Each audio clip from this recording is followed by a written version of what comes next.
What's up, Chemical Guys family? Welcome to another episode of Chemical Guys Detail Garage. Today we're outside of the garage. It's a little bit noisy, so I'm going to apologize for that because we are on a main street here. But today I have a quick tip for all of you guys who have matte and satin finishes just like this Tesla, because over the weekend you can see that it's got a lot of water spots, dust. This guy was having a good time for St. Patty's Day, and now the car is, showing the abuse. So all you have to do is simply spray the quick detailer onto the surface.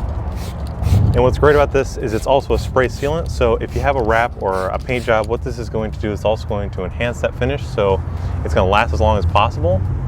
And it's also going to repel any kind of future damage, such as sun rays that peel up any kind of wraps or will deteriorate the finish. You just want to wipe it away, buff up any streaks if necessary. You can see you just got that light layer of dust there.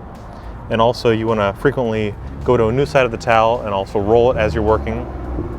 This way you're not grinding any of the abrasive material into the door or into the finish, because if you didn't know, the matte and satin finishes are very sensitive and they can scratch very easily, and there's no way of actually removing that, because if you polish it, it's going to enhance the gloss of it, it's going to make it shiny, so that's defeating the purpose.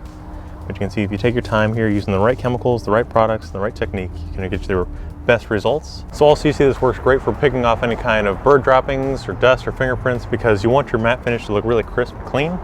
This will remove it without harming the finish, but it's also going to enhance it, give it some longevity. But what's great is you can still use it on your glass, you can still use it on your wheels, but the reason why you want a matte specific product is because waxes or sealants will stain this very easily, giving you that kind of chalky look, or if you use something that has gloss enhancers, it'll make it look very shiny, and again, it's going to defeat the purpose. So for you guys who have matte surfaces, satin finishes, check out Meticulous Matte on our website, chemicalguys.com, or at your local detail garage, and we'll see you guys next time right here in the Chemical Guys Detail Garage.